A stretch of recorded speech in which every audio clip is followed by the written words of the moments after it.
For me at the moment, my body fat percent is just under 10%, and I want to get that down to about 3% ready for show day. And I'm really pleased. Put on some good muscle, and the definition is coming through already, and I haven't started dieting yet. The food that I eat and the way I prep it is purely functional. You need to know exactly how many calories you're hitting in a day. You need to know exactly how many calories are in each meal that you're eating.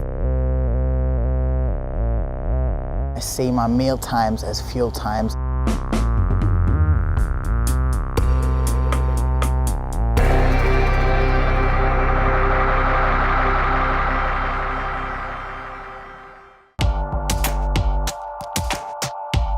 My name's Renee and I'm a professional female bodybuilder.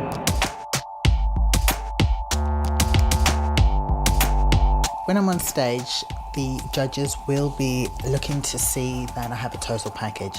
So they want to see what your presentation is like. They want to see what your condition is like, what your fat percentage is, how thin is your skin, is your vascularity coming through, and is your body in proportion. So they're looking for symmetry.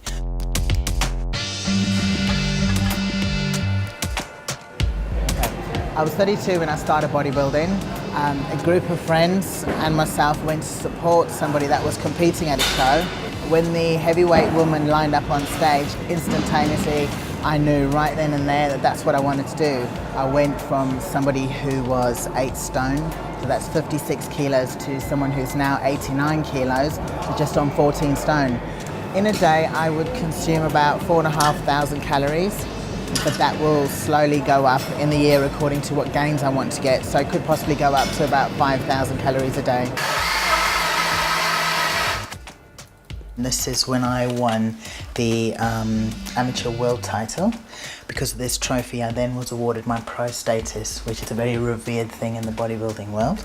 I've managed to do really well in my bodybuilding career, but that's just down to the consistent hard work, hard eating, and sacrificing so much. At the moment in my off season, I train at least 6 days a week.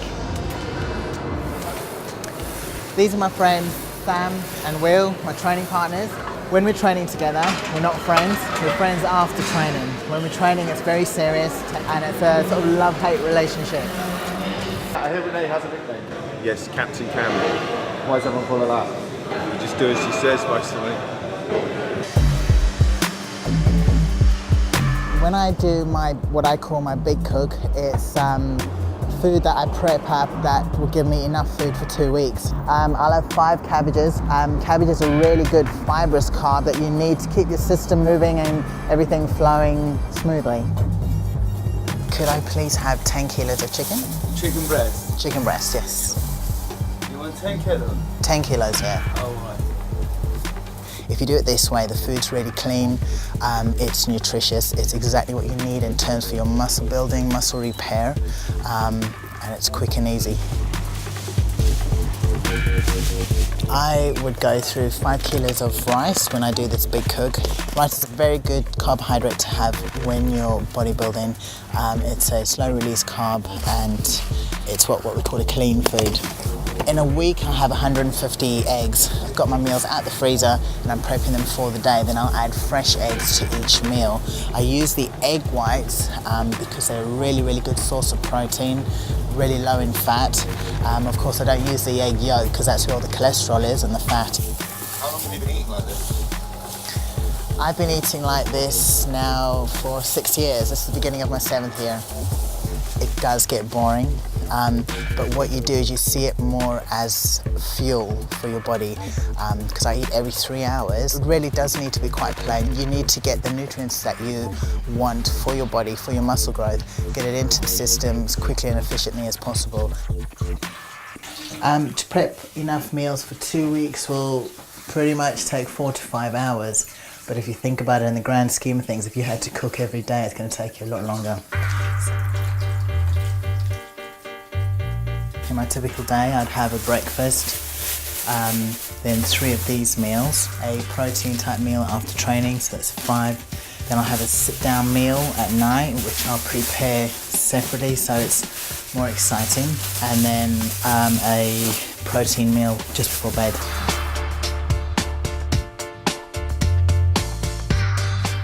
There aren't very many professional female bodybuilders in the UK. I think there's at least 3, possibly 4, that are still currently competing. For female is such a hard sport for female, even for male, but for female is even harder because of the natural of the body. Yeah, it's a lot harder for a female to pack muscle on because we have naturally occurring estrogen.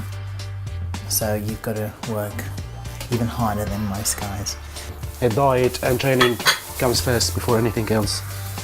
I believe Rennie is the best female bodybuilder in the UK. She did work and she trained really hard. I'm really proud of her as a friend.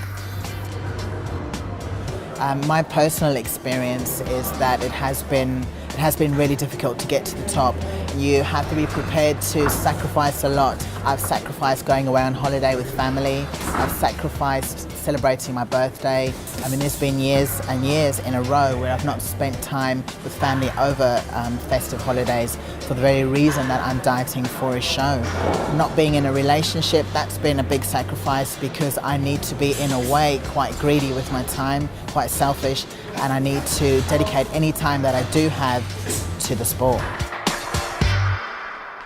So in each one of these bags, I've got 130 grams of rice and 130 grams of chicken, and the cabbage will be 50 grams. That will be frozen. In the morning when I prep my food, I will empty the bags into a blender, add water, and blend it to a consistency that you can drink it.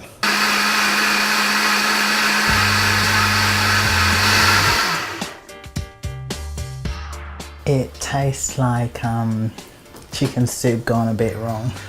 But, you know, I'm so used to the taste. It is very bland and it can smell a little bit, but it's really good for you. You gotta ask yourself why you're doing it. So I imagine myself on stage. I imagine the end result. What is it that I want? I want to build this physique that I can be proud of. I do get a lot of male attention. I have a huge fan base. I get a lot of mail all the time from male admirers, and in the street as well. You get guys in the street whistling at you or saying, wow, you know, you look absolutely great. You've got a great set of legs, or, you know, really great ass. So, you know, you do get comments like that, very random.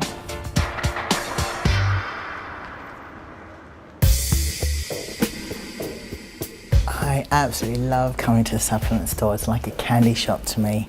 There's just so much to choose from. You just want to try everything. What your goals are will determine what products you take. For me personally, when I'm off season, I would use something like a mass gainer. Okay, fantastic for putting on some good muscle mass. But then in my competition season, I would use something with less carbohydrate in. So just those small differences can make a huge impact on your physique. These are my morning tablets. These are my post-workout tablets. And these would be my bedtime tablets.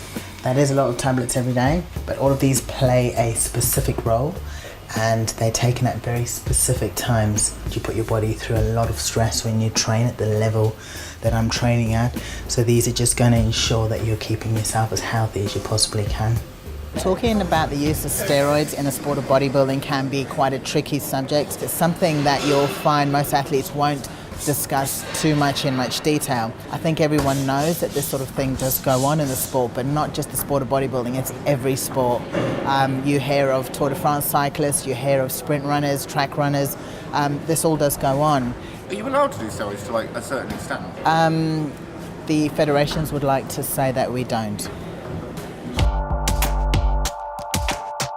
I will absolutely always keep my muscles. I'll do my best for as long as possible. I think with this sport, what's great is that I've seen some elderly people in their 60s, even in their 70s, still training, still doing bodybuilding. I'll be walking along with my Zimmer frame doing a few curls at the post office. But absolutely, I'll always keep training.